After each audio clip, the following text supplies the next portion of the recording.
E aí galera nerd, tudo bem? Hoje eu tô aqui para fazer uma contribuição na educação e na formação das novas gerações de nerds.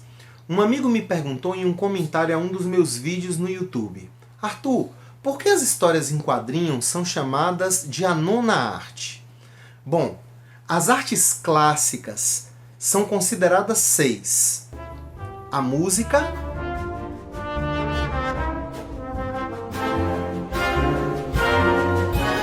a dança, a pintura, a escultura, o teatro e a literatura.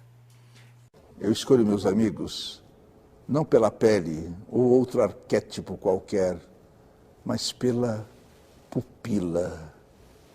Tem que ter brilho questionador e tonalidade inquietante. Essas artes, elas aparecem com várias numerações diferentes a depender dos textos, dos autores que a elas se referem. Tá certo? Porque essa numeração não tem a ver com a importância, nem com a origem, nem quem surgiu antes de quem.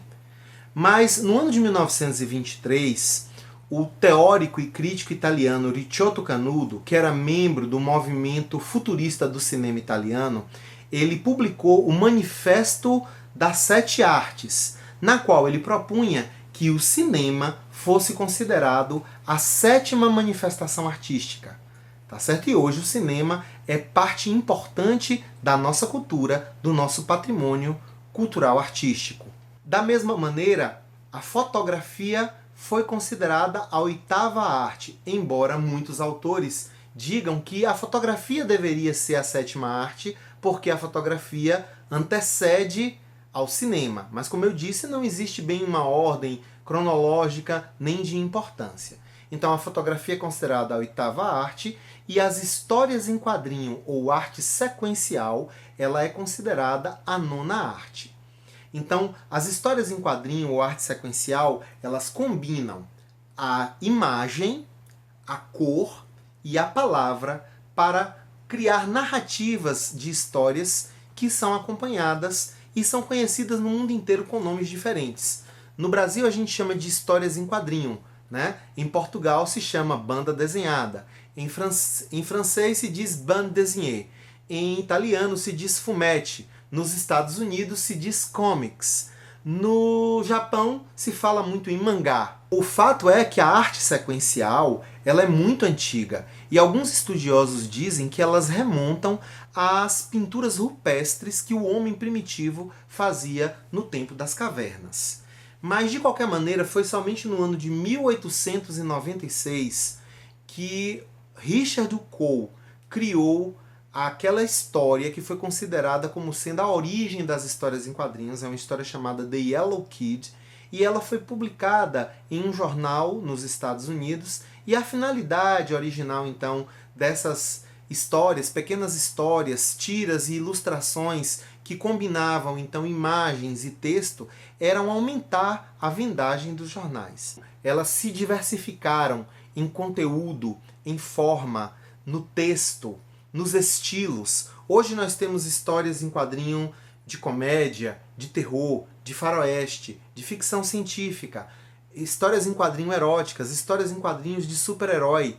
Então, tantos jovens talentos foram atraídos para essa forma de arte que houve uma diversificação nos estilos da escrita, no estilo literário, dos roteiros, dos temas e também da arte, da maneira como a arte ela era produzida. Inicialmente era uma arte muito simples, porque era impressa em preto e branco nos jornais. Depois surgiram as tiras coloridas, até que as revistas começaram a ser publicadas na forma colorida. Basicamente as histórias eram desenhadas a lápis, esse lápis era coberto com nanquim, né? E depois era submetido a um processo de colorização. Mais adiante a gente vai ver outras técnicas de artes plásticas, como por exemplo a pintura em aquarela, a pintura a óleo, a pintura acrílica, as artes digitais, as técnicas mistas sendo utilizadas para produzir as histórias em quadrinho. E independente disso, o quadrinho ele continuou mantendo um caráter mercadológico, que muitas vezes é utilizado para discriminar essa forma de manifestação artística que se tornou tão importante na nossa cultura, né? Que está presente na cultura pop, que hoje influencia o hábito, o costume, o cinema e a televisão. E nós temos que admitir que as histórias em quadrinho hoje são grande parte do patrimônio cultural da humanidade. Então não dá mais para a gente tratar as histórias em quadrinho como sendo uma forma de subcultura. No Brasil, por exemplo, muitas vezes as pessoas diziam: isso é literatura para criança, é coisa para criança, né? Isso não é coisa para adulto, quadrinho não é coisa séria.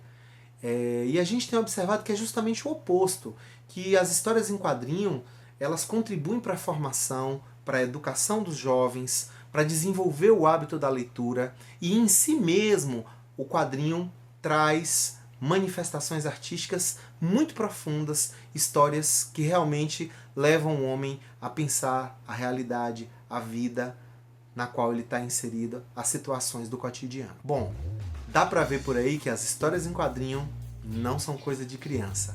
E é por isso que eu retomo aqui aquele lema: presenteie com quadrinho. E mostre aos seus amigos e mostre às futuras gerações de nerd o quanto as histórias em quadrinho elas são importantes. Um grande abraço!